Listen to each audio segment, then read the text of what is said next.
licenciada Karina Quesada. Y bueno, hoy vamos a hablar de la trata de personas y las miradas institucionales a este grave problema. Espero que lo que yo pueda aportarles sea de interés y les ayude a valorar este tema que es en boga y que se llama la esclavitud del siglo XXI. Espero les guste.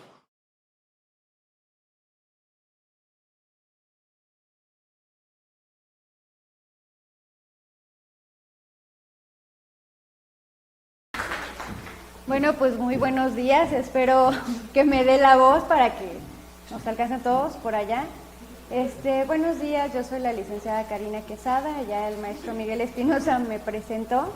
Me da mucho gusto estar con ustedes hoy, para hablar de un tema que, si bien es cierto, ahorita como que en teoría está en boga, no tenemos como la suficiente información o nos hace falta mucho todavía para vislumbrar cuál es el verdadero problema de la trata de personas en nuestro país y también en el contexto internacional. Pero bueno, ¿de dónde nos acompañan? Vemos, bueno, todos somos trabajadores sociales, ¿verdad? ¿Sí? ¿De qué dependencias nos acompañan? Cardio. Defensoría Pública. Defensoría. DIF. Servicios de salud. De la Procuraduría. No, bueno, así tenemos aquí una buena compañera. También va a estar corrigiendo toda la conferencia. ¿Quién más? Ah, mira, muchas gracias. Juárez de México. ¿Cuál es tu dependencia? Centro de Asistencia. Ah, ok. Muchas gracias. ¿Alguien más? Bueno, ya vimos que tenemos de todo. Instituto de Pediatría. Pediatría, o sea, tenemos salud, la cuestión jurídica, atención a personas, ¿qué pasó? Nutrición. Ah, pues mire. Pues bueno, creo que tenemos de todo y eso nos va a enriquecer. Por aquí veo a Dolores, que también ella es de la Escuela Nacional de Trabajo Social. Bueno, pues bueno, mucho gusto. Vamos a empezar a entrar en materia. Y pues como vemos, ¿no? La trata de personas, vamos a ver las distintas miradas de la atención institucional. ¿Por qué nos centramos en esta parte? Si bien es cierto, el tema es tan extenso que no nos va a dar como para efectivamente dar todas las miradas, pero sí para hacer una reflexión y un análisis específico sobre el tema y la visión que se tiene de la atención y por supuesto la calidad en ella, porque somos trabajadores sociales y lo que nos debe de importar completamente es esta parte. Y bueno, la mayoría somos institucionalizados, ¿no? Siguiente maestro, por favor. Maestro. No, el maestro no me hace caso.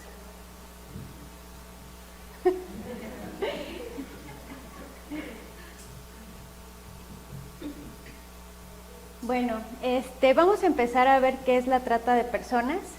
Y bueno, la definición más concreta es esta. La Oficina de la Droga y del Delito de la ONU nos indica que, de acuerdo a los protocolos contra la trata, se designa lo siguiente. Es la acción de captar, transportar, trasladar, acoger o recibir personas recurriendo a la amenaza, al uso de la fuerza u a otras formas de coacción, al rapto, al fraude, al engaño, al abuso de poder o de una situación de vulnerabilidad o concesión o recepción de pagos o beneficios para obtener el consentimiento de una persona que tenga autoridad sobre otra con fines de explotación.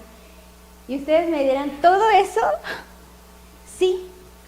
Esto es un gran logro y lo vamos a ir vislumbrando. ¿Por qué? ¿Qué es la trata? Aquí, efectivamente, no solo es que yo tome una persona y me la lleve, porque sería rapto.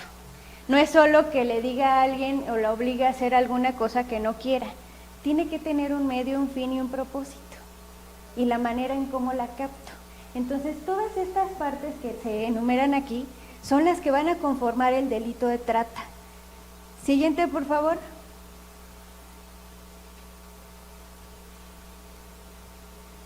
Y lo vamos a disgregar de esta manera. Tenemos conductas, medios y fines. La anterior definición que les di, la vamos a ver concretada en esto.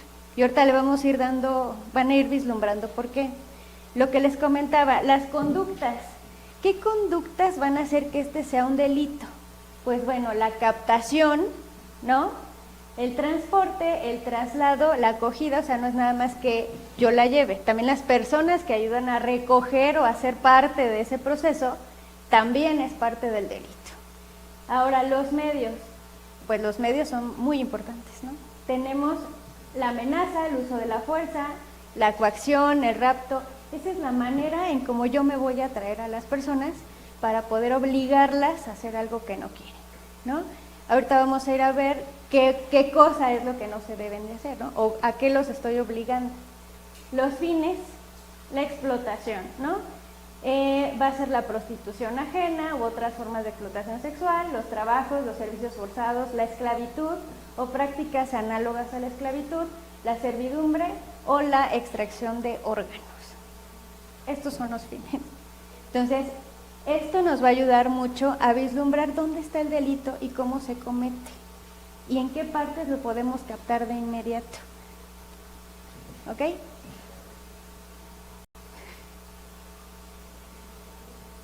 ¿De dónde deviene esta maravilla de ley de la trata? Bueno, pues del Protocolo de Palermo.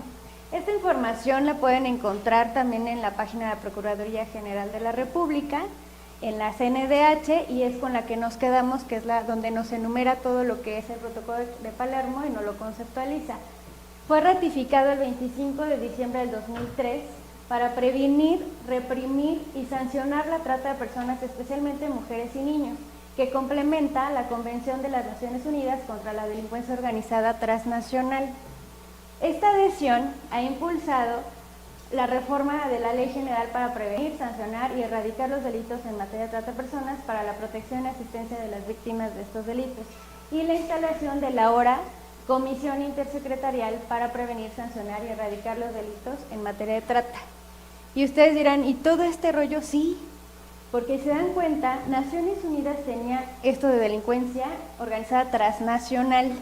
¿Qué pasa con el Tratado de Palermo? El Tratado de Palermo, que se hace en Italia, ¿no? Le dice a todos los estados parte que quien lo firme, lo ratifique, se va a comprometer no solo a hacer leyes al interior de su país, sino a nivel internacional, con otros estados parte, para erradicar este tipo de problemática que está ahorita en boga.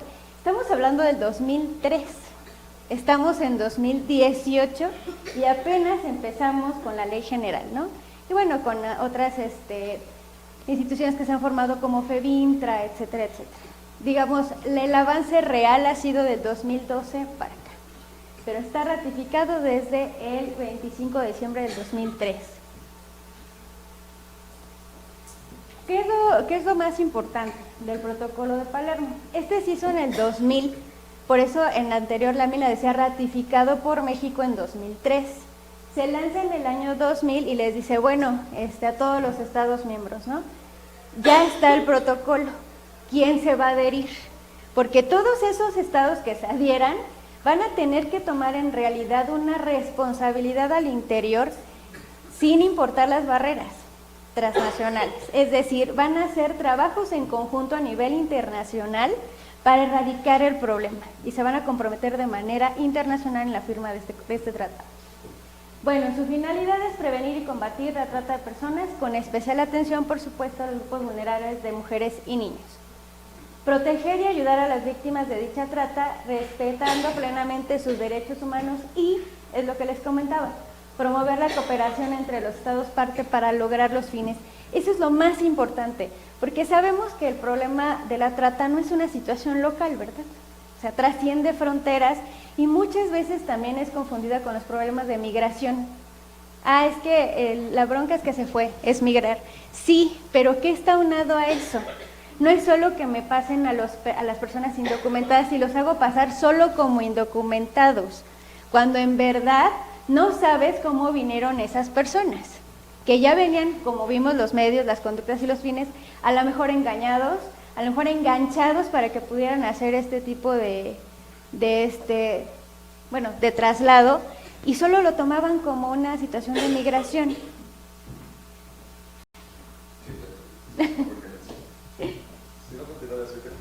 Ok. Y eso es lo importante, que cuando nosotros vemos, se metió efectivamente la Organización Interamericana del Trabajo, institutos de migración de todas las fronteras para verificar y asimilar que el problema era mucho más grave de lo que se imaginaba. Entonces, el protocolo de Palermo nos ayuda a vislumbrar ese tipo de condiciones que no se veían y solo se manejaban de manera muy particular, sin darle todo el contexto de delito que tenía, ¿no? Y bueno, en esta materia vemos que lo más preocupante es cómo le hacen los estados parte, que todos tienen sus leyes particulares, su manera de vislumbrar las situaciones particulares de su país, no solo a nivel nacional, ¿no? Sino cada región es multifactorial. Entonces, no solo es que yo firme como Estado el Tratado de Palermo, ¿qué voy a hacer al interior para que mis leyes sean compatibles con las leyes que puede tener otro país en materia de trata?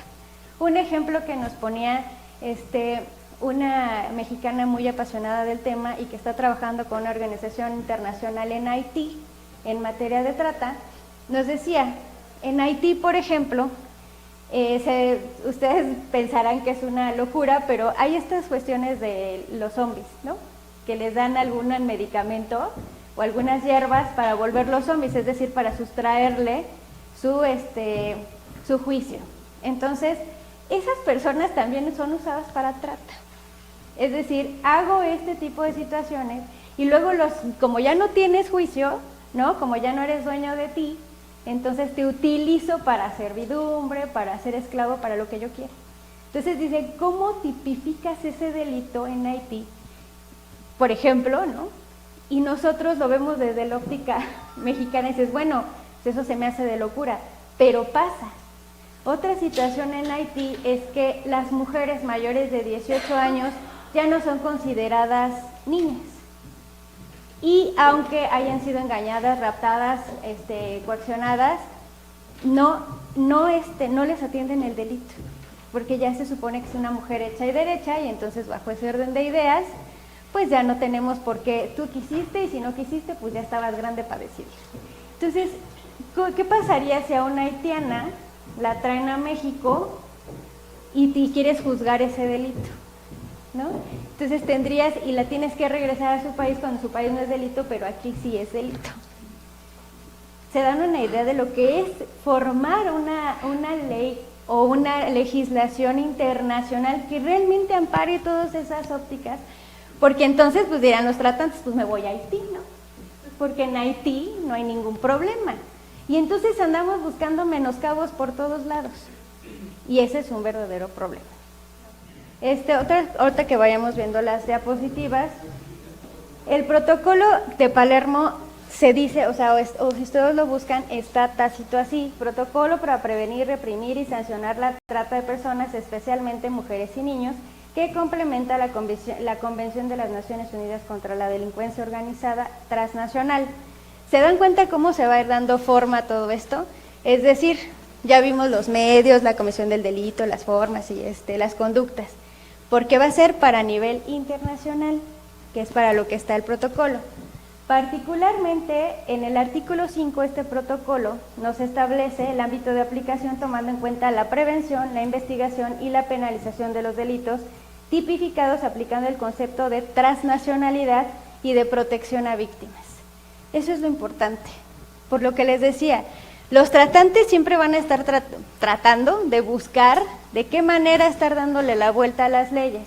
Entonces, pues evidentemente cuando se hacen las investigaciones y esto, utilizan este enunciado enorme para decir todo, todo es trata, no es todo. Es que hay particularidades, es que el proceso de enganchamiento de las personas no es tan sencillo. Porque si yo dejo de lado alguno de estos, entonces ellos dicen ya no es trata. Tiene que completar todo esto para decir esto es trata. Si no complementa una de ellas, y ahorita vamos a llegar al tema de los tlaxcaltecas en México, que esa es una de las definiciones más exactas de la problemática de trata. Y bueno, ya les comentaba que era lo de los estados parte. Es lo que les comentaba, y bueno, Esta es la más importante, ¿no? Que establece las medidas de prevención y cooperación entre los estados parte. ¿Quién ha legislado más o quién ha hecho más en relación a este tema? Pues evidentemente Estados Unidos. Después de Europa, antes de Europa, Estados Unidos es el país que más ha hecho en la construcción de organizaciones sociales y de hecho también dentro de sus legislaciones locales, regionales e internacionales, cuestiones en relación a la trata. Yo tampoco lo podía creer, pero es uno de los países más preocupados en el tema. ¿Y por qué es tan importante este problema? Porque deja millones de dólares en ganancias, a todos los niveles, porque a todos los niveles les llegan al precio, ¿no? Entonces, pues vamos. Bueno, aquí esta es una parte medular para nosotros como trabajadores sociales. El apartado 2 de la protección de las víctimas de la trata de personas, el artículo 6, habla de la asistencia y protección de las víctimas de la trata. ¿Qué es lo más importante de esto? Pues que creen que dentro de todo el protocolo, que les invito a que lo lean, es muy pequeño, son 12 hojas que establece todo lo que es el protocolo de Palermo y es interesantísimo. De toda la situación de las sanciones, lo que es punitivo, lo judicial, creo que a nosotros como trabajadores sociales nos interesa esta parte. En este numeral 3, ¿qué nos dice? Pues que cada estado parte, imagínense, considerará la posibilidad de aplicar medidas destinadas a prever la recuperación física, psicológica y social de las víctimas de trata, de personas, incluso cuando proceda en cooperación con organizaciones no gubernamentales, otras organizaciones pertinentes y demás sectores de la sociedad civil y en particular mediante el suministro de lo siguiente: alojamiento adecuado, asesoramiento, información en particular con respecto a sus derechos jurídicos, en un idioma que las víctimas de trata de personas puedan comprender, asistencia médica, psicológica y material, y por supuesto, oportunidades de empleo, educación y capacitación. La verdad es que suena bastante bien, ¿no? Yo creo que todos ahí tendríamos mucha tela de dónde cortar, porque no lo decimos nosotros. Incluso a nosotros en el gremio se nos haría normal, ¿no?, que alguien hubiese considerado este apartado en donde las víctimas tengan alojamiento, sean asesoradas jurídicamente, se les hablaran de sus derechos, que tuvieran atención psicológica, médica. Es normal, porque tú estás captando una víctima que viene de una situación bastante gravosa y difícil y no la puedes dejar a la deriva. Pero bueno, tuvo que haber un acuerdo internacional en donde se diga, ¿saben qué? No sé de qué manera, lo importante es que esto lo tenga. ¿Cómo lo logren? Bueno, esa ya es participación de cada estado que va a tener que acoplar a sus leyes y disposiciones nacionales. Porque bueno, sabrán que aquí en México pues sí tenemos leyes federales, pero también tenemos leyes estatales. Y cada estado tiene su particularidad y también independencia en legislar. ¿Por qué? Porque dependen también de sus usos y costumbres y de la cultura, de la idiosincrasia de cada uno, por eso se les da esa libertad. Entonces imagínense cómo vamos a hacer que esto funcione en relación a todos los estados, ya no nos vamos a internacionales, de la República Mexicana. ¿Ok? El marco normativo en México, no me voy a parar tanto, esto lo saqué de la CNDH, de la página general, pueden consultarla también, lo saqué como referencia. Pues el federal es la ley para prevenir y sancionar y erradicar los delitos en materia de trata de personas y contra la protección y para la protección y asistencia de las víctimas. Y está el reglamento de la ley general para prevenir, sancionar y erradicar los delitos en materia de trata. Y están estas disposiciones, de esta una de las más valiosas es esta del Programa Nacional para Prevenir y Erradicar los Delitos en materia de trata y para la protección y asistencia a víctimas, que es la 1418. Este es el marco normativo, ya puse toda la página del CNDH para que la puedan consultar. Y aquí nos dice los estatales. Digo, no se alcanza a ver muy bien, pero aquí están, te enumera todos los estados de la República y las leyes que han hecho, que han homologado o tratado de homologar a la federal y la federal a la internacional. Porque es así, como se tiene que ir acotando. Entonces, en este tema, si ustedes le dan aquí, le pican y sale qué se está haciendo. Y ahorita vamos a hablar de ese tema porque, bueno, todos, o al menos 29, ya tienen desde el 2003 que se firmó el Tratado de Palermo, a la fecha 2018, de los 33 estados de la República Mexicana, 29 sí tienen una, los otros restantes no. Y eso también nos deja mucho que pensar. ¿Qué pasa con esos estados nacionales que no quieren adherirse o no encuentran la manera jurídica para poder homologar sus leyes para este tipo de ley y para este tipo de problemática?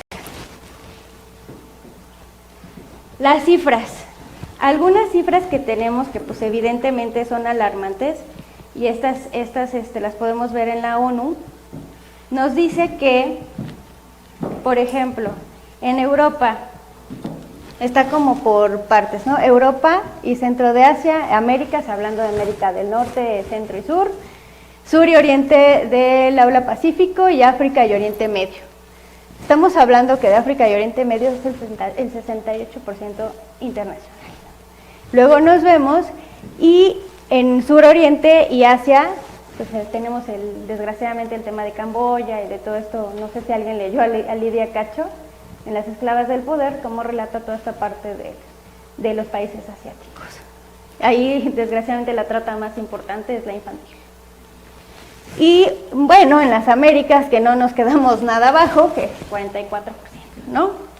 Y bueno, Europa, 31%, y pues desgraciadamente estas cifras nos dan un valor importante porque también nos habla de las regiones, ¿no? Por desgracia. Y aquí están las cifras también de la trata. Explotación sexual es el 58%, para la explotación laboral, porque también es el 36%, y de las otras formas es el 6%.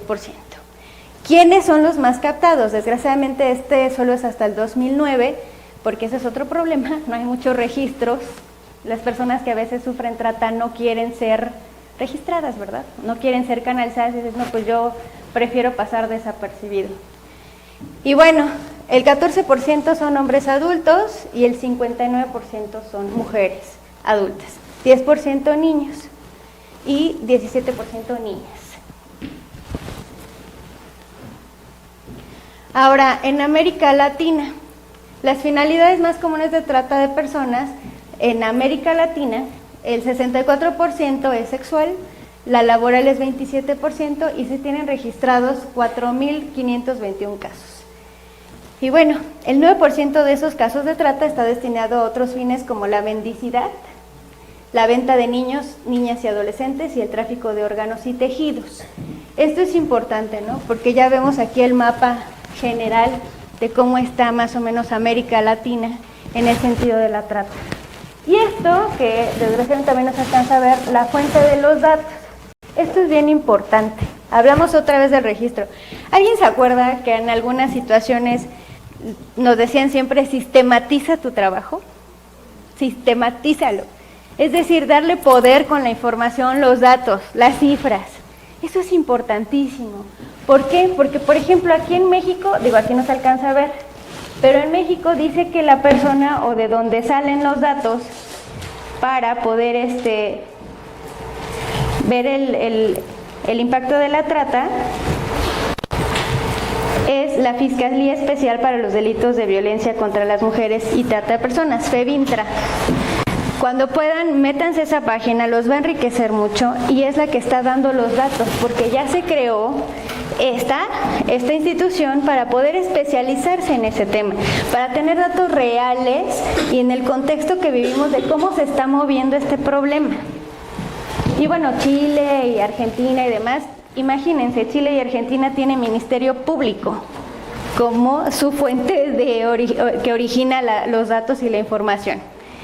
Ahí nada más quisiéramos ver y ahí como unas llamadas de atención, decir qué tan verídico es la información que te provee el Ministerio Público de estos países.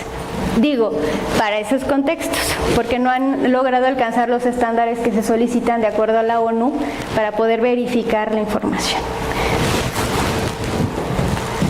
Bueno, y esto es ya entrando como en materia de lo que nos toca a nosotros, ¿no? ¿Qué factores detonan la trata de personas? Pues como siempre vamos a encontrar varios tipos, ¿no? El primero son los socioeconómicos. Las economías informales, ilegales, la pobreza, la desigualdad persistente y la globalización y crecimiento de la migración. Es lo que les decía, si nosotros vemos este tipo de problemáticas en donde nuestro país, el segundo recurso con el que sobrevivimos son las divisas de las personas que se van de migrantes, entonces, ¿qué tan fuerte es el problema que tenemos interno? Y bueno, aquí les pongo algunos datos, ¿no? El Coneval nos decía que tenemos el 43.6% en pobreza y el 7.6% en pobreza extrema, que equivale a 9.4 millones de personas. Otras cifras habla hasta el 16, claro, de los estados más pobres. Y curiosamente a mí me impactó la cifra, el Estado de México tiene 8.190 millones de pobres. Es increíble la magnitud. Y bueno, pues claro, Chiapas, Oaxaca, Guerrero, nosotros diríamos los de siempre, ¿no? Los de siempre, los que nos interesa perpetuar que por algo se queden así, porque pues qué bueno que se sigan yendo de mojados, entonces siguen mandando dinero y todo está muy padre. Y bueno, los contrastes, ¿no? Aquí ponía lo que podemos apreciar, que efectivamente a estas alturas del partido todavía se sigue viendo esto. Esta foto fue sacada en marzo de en una comunidad del Estado de México. Entonces, vamos siguiendo hilando, ¿no? Trato de que tengamos como una visión de cómo se va dando todo este tipo de situaciones que hacen el caldo de cultivo perfecto para que esta problemática de trata, que se dice que es la esclavitud del siglo XXI, siga. Y bueno, pues tenemos los socioculturales, ¿por qué no? La legitimación de la explotación de personas, la violencia de género y los vínculos familiares y emocionales. Pues bueno, aquí está muy padre, ¿no? Las frases machistas que más conocemos. Debería ser más femenina. Las niñas bonitas no dicen groserías. Claro, si alguien la riega seguro fue mujer, ¿no? El ti. Necesitas que alguien te coja para que te pongas de buenas, ¿no? Y por allá, ¿para qué le voy a explicar a usted si es mujer? ¿En qué se parecen las mujeres a las pelotas de frontón? En que cuanto más fuertes les pegas, antes vuelven. Y bueno, esta particularmente, esta sí la puso en un Twitter un mandatario de América Latina, particularmente me parece que fue de El Salvador, que dijo, a mí me enseñó una cosa mi madre, las mujeres después de ser chismosas son mentirosas. Entonces, este es el contexto. Aunado a la lámina anterior, este es el contexto. ¿Cómo no vamos a legitimar la violencia? Y sí lo hemos dicho, tenemos que ser bien honestos y también nosotros tener esa capacidad de verificarnos a nosotros mismos. Esto es importante que lo introyectemos, porque no lo vamos a apreciar hasta que no lo veamos todos los días y que no sepamos qué pasa. Y las otras, ¿no? Hay videos donde está la niña en la comida o en la fiestecita y aplaudiéndole para que bailen el tubo y les dan hasta la escoba y ¡ay, qué bonita! ¿Qué estamos haciendo? Legitimamos una conducta que no es correcta para que entonces digamos, pues está padre, ¿no? Una feminista me comentaba, compañera de la especialización de trabajo social, que cuando fueron a una comunidad justo en Tlaxcala, decían que, ¿cómo se sistematiza ese tipo de cosas? Que llegaban a hacerle las campañas de salud sexual y reproductiva a las chavas y les decían, es tu cuerpo, tú decides sobre él, tú esto, tú el otro. Bueno, entonces cuando alguien llega y te dice, oye, mijita, ¿no quieres ir a bailar al table? Pues es mi cuerpo. Entonces sí. O sea, les introyectan que esa decisión también puede estar manipulada para que hagan cosas, porque si se sistematiza. Entonces, ¿hasta qué punto sí es que tengan un control contextual de lo que significa eso, pero bien informado? O sea, no le puedes decir sí a todo, ¿no? porque también caemos en excesos. Todo tiene que ser consensado e informado para que sepas cómo decidir y no decidas arbitrariamente. Y bueno, los factores institucionales, ¿no?, que están relacionados con la corrupción e informalidad en las instituciones públicas y la débil presencia o incluso ausencia del Estado. Bueno, pues esto también fue de la Plataforma México para ver cómo andamos en corrupción, ¿no? Entonces aquí están calificados los policías, ¿no? Pero tenemos pues por ahí diputados, senadores, a gobiernos estatales, al Ministerio Público y a partidos políticos. ¿Qué es la corrupción? Bueno, que las autoridades abusen de su cargo público para obtener un beneficio. ¿Ustedes creen que en materia de trata nadie obtiene un beneficio? Es jugoso el negocio, jugoso.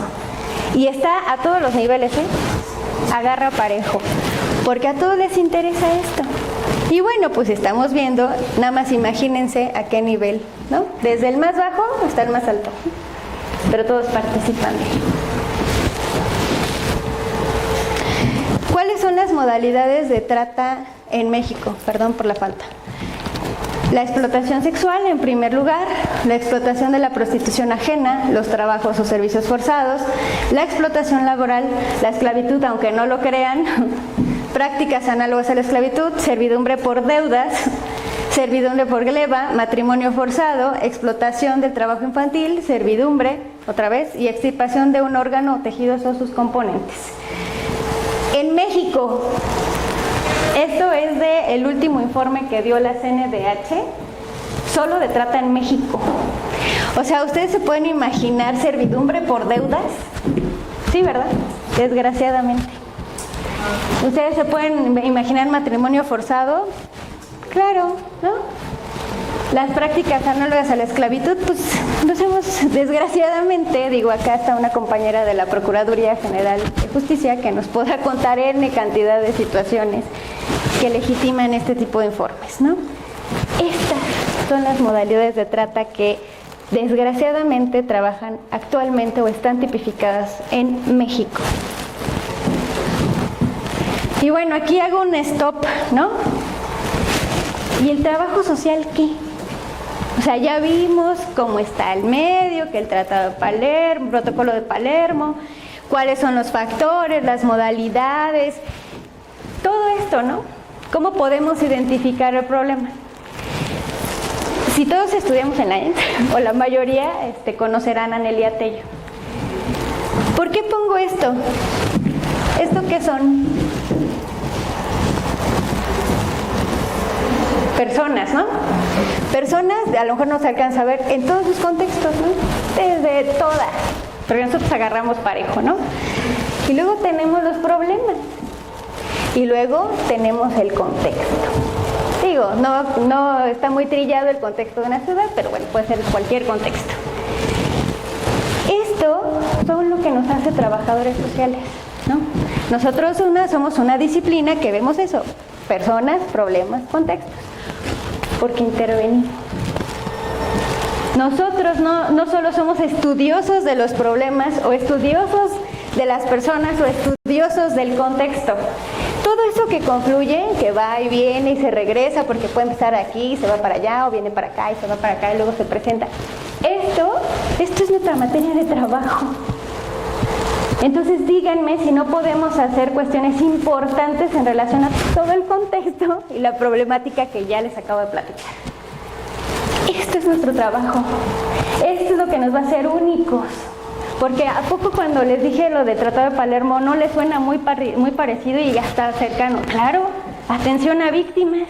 Por supuesto, atención. Por supuesto, hay que hacer cumplir las leyes. Hay que organizar para que la gente sepa sus derechos. ¿No nos suena conocido? Entonces, ¿por qué hacernos chiquitos?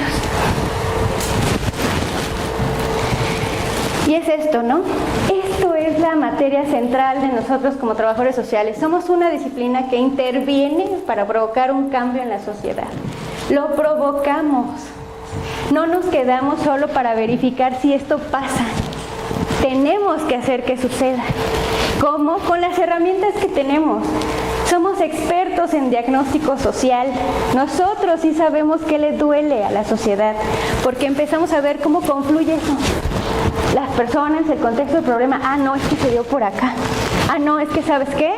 Hay otras particularidades de la comunidad o del grupo que hace que se vea esto. Eso es nuestra metodología pura.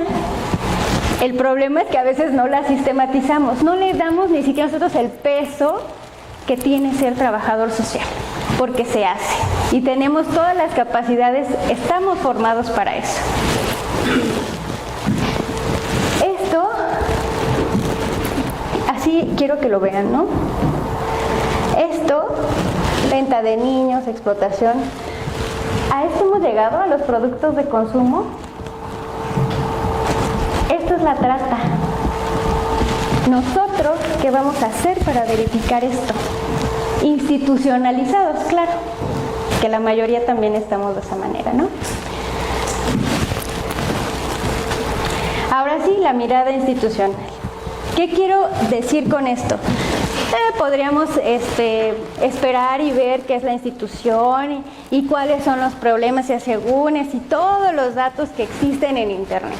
Eso lo sabemos. Lo que queremos hacer aquí es una reflexión en torno al trabajo que se está haciendo institucional. Y bueno, vamos a partir desde el inicio. ¿Qué es la institución? Para empezar, ¿no? Pues la institución son mecanismos de índole social y cooperativa que procuran ordenar y normalizar el comportamiento de un grupo de individuos que puede ser de cualquier dimensión, reducido o amplio, hasta coincidir con toda una sociedad de instituciones públicas que dependen y reciben aportes del Estado. Una institución gubernamental es una institución estatal cuya administración está a cargo del gobierno en turno y su finalidad es brindar un servicio público que resulta necesario para la ciudadanía. ¿Qué quiero decir con esto? Porque dicen que la familia es la institución más grande y todo eso. Pues por eso, porque es donde todos cooperan para regular al individuo que va a salir afuera a ser ciudadano. Si lo vemos en materia gubernamental, ¿qué tiene que hacer una institución? Tiene una razón de ser, ¿no? ¿Por qué existe el IMSS? Porque necesitamos tener seguridad de salud social, ¿no? Bueno, esta la pagan, es una cuota de los trabajadores y el patrón, pero existe. ¿Por qué existe el INEGI? Pues porque hay que saber cuántos hay y de cómo, ¿no? ¿Por qué existe Hacienda? Pues porque a Lolita le gusta causar eso. O sea, son instituciones que verdaderamente nacieron con un propósito: recaudar impuestos, dar educación, promover el beneficio y el desarrollo social en el país y proteger los derechos humanos, ¿no? Esas son las instituciones. Entonces, una institución no sirve para servirte a ti, ¿no? Tú eres el servidor público. Todos nosotros somos servidores públicos y a su vez administradores públicos también, porque también tenemos recursos, porque también nos dicen ten 20 pesos y hazlo grande, ¿no? Desgraciadamente, pero afortunadamente, a los trabajadores sociales nos enseñan a trabajar con nada y de la nada lograr algo. También está mal, porque sabemos que si queremos brindar un servicio público que resulte bueno para la ciudadanía, tenemos que crecerlo y tenemos que hacer notar que el servicio que nosotros podemos ofrecer cambia la estructura y el tejido social. ¿Y qué creían que nada más el ISO y todo eso de calidad era para las empresas? No, hay modelos de atención institucional. Los modelos de atención institucional, digo, ahorita solo les voy a mencionar dos, que es el Intragov y ahorita vamos a ver otros. Fíjense, su enfoque es un diseño de sistemas y procesos en búsqueda de mejores formas de trabajar. Se implanta con la aplicación de disciplinas y condiciones de control de sistemas y procesos para crear una cultura. Y los resultados, pues ven el efecto causal del enfoque y de la implementación para crear valor en todos los grupos de interés de la organización. Y bueno, aquí podemos ver cómo funciona, qué promueve, imaginen, que promueve la comunicación, la integridad, transparencia y honestidad, la mejora y la satisfacción al cliente. No podemos ver como toda una panorámica parecida a las instituciones privadas. porque esta tiene que estar adecuada a la administración pública. Entonces, este es uno, para que vean que sí existe y que se supone que todas las dependencias gubernamentales tendrían que llevar este o este, que es el modelo estratégico de innovación y calidad. Bueno, con decirles que hasta hay premios en donde se meten las instituciones a competir para ver quién da mejor calidad. Y adivinen quién lo ha ganado. Hacienda. Pues sí, Lolita tiene que estar siempre al tiro con eso. Y fíjense, este busca dar valor agregado a lo que hace el gobierno por medio de la implementación de la cultura de calidad. A mi parecer, este es de los mejores modelos que se ha implementado, porque es calidad total en la atención a quien sea, depende de lo que yo me dedique, claro. No le podemos negar también que le han estado echando ganitas últimamente, ¿no? Ahí te ofrecen el bonito chat, llegas y no te dicen vete para allá y te dan embarrado de torta el recibo o lo que tengas que hacer, ¿no? Pero ¿qué promueve? Esto es bien importante: la transparencia, la calidad de servicios, la optimización de recursos, la participación, el control ciudadano y la innovación de tecnología. Siempre en eso. Entonces tenemos de dónde agarrarnos para decirle, oiga jefe, pues ¿sabe qué? Que hay un modelo que nosotros queremos seguir, ¿no? Véanlo en los estatutos de sus dependencias. Está. Y también lo pueden ver en internet.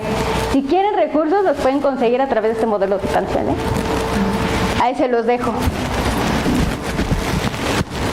Y bueno, pues vamos a empezar en la cosa más allá. Ya empezamos a ver que sí hay cómo, ¿no? Y que hay de dónde tomar muchos elementos para poder salir adelante. Los problemas en las instituciones.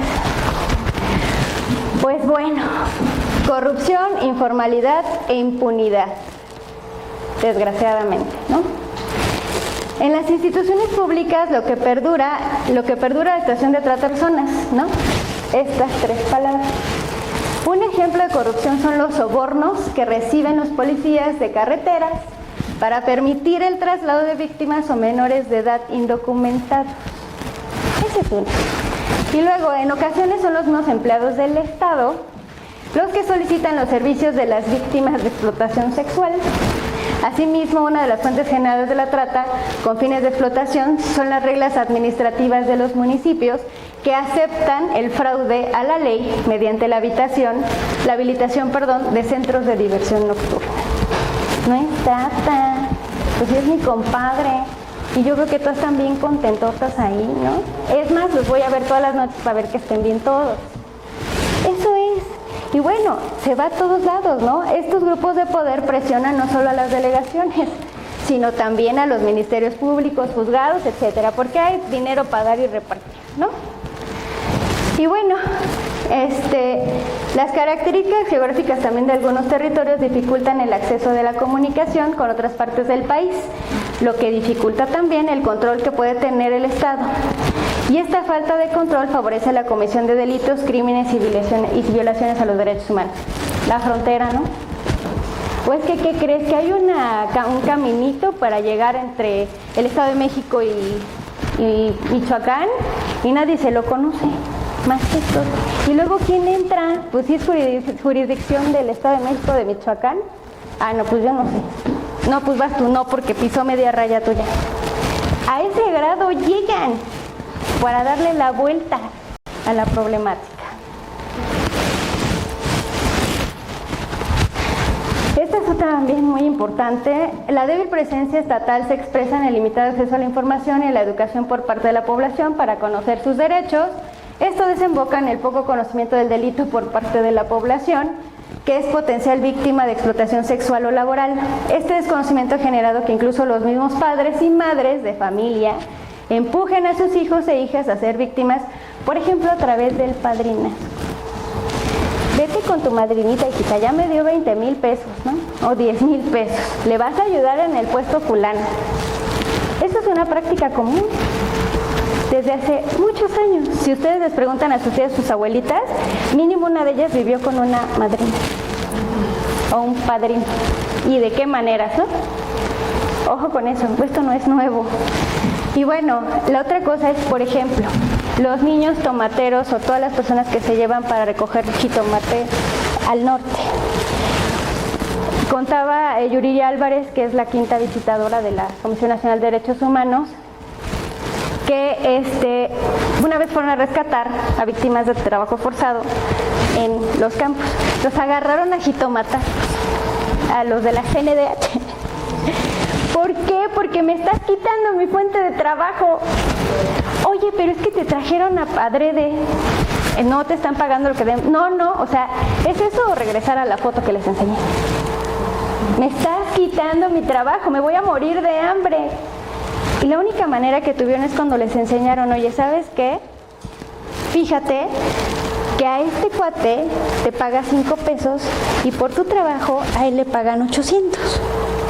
Hay diferencia, ¿verdad? Y es cuando se retraen. Gente analfabeta, pobre y demás. ¿Qué carambas va a entender? Lo que le interesa es no morirse de hambre y tener a su familia protegida. Pero que están tan así que no se observan como sujeto de derecho. A ellos lo que les interesa es comer, no ser objeto de derecho de nada. Se les tiene que empoderar primero y trabajar muchísimo para que sepan que no es su culpa primero. Esta es otra de las partes más fuertes, ¿no? Dice, él me indicaba con qué persona tenía que tener relaciones sexuales y era diario. Como yo no quería ir con ellos, me pegaba y me decía que me debía acostar con los clientes, si no, nos pegaban con palos y no podíamos decir nada porque si nos pegaban y nos encerraban con un candado. Y afuera la dueña siempre estaba cuidando la puerta por lo que no podía decirle a los clientes que me ayudaran a salir. Ana fue capturada por un hombre en San Luis Potosí y llevada hasta Nogales durante la semana. El trayecto, ella debió pasar por más de tres puestos policíacos y 4 controles de inspección. No obstante, la falta de personal y logística no permitieron un debido control que lograra identificar a la menor.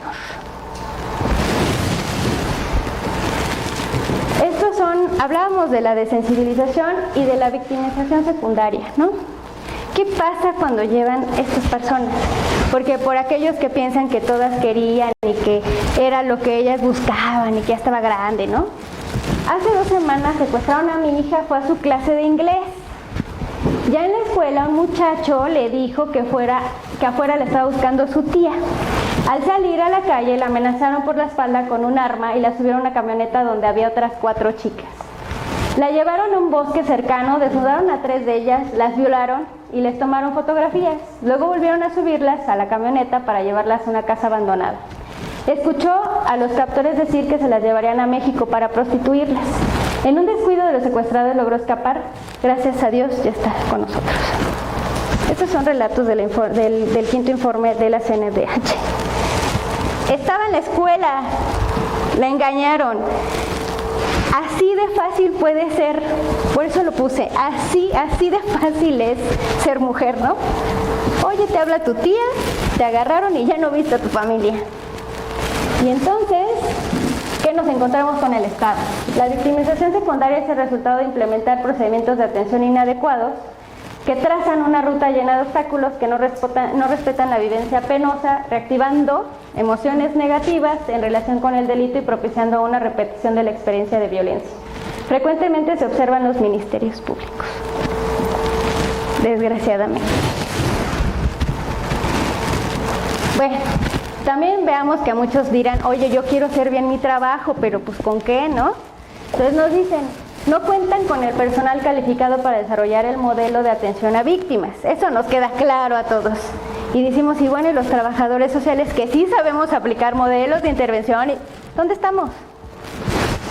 Los registros no están bien determinados debido a las incompatibilidades en sistemas o plataformas. No, pues que vamos a subir la plataforma de registro de víctimas en versión 3.3. Uy, no, yo la tengo en 1.0. Híjole, ¿qué hacemos? No se brinda la capacitación a los servidores públicos, los salarios que obtienen los servidores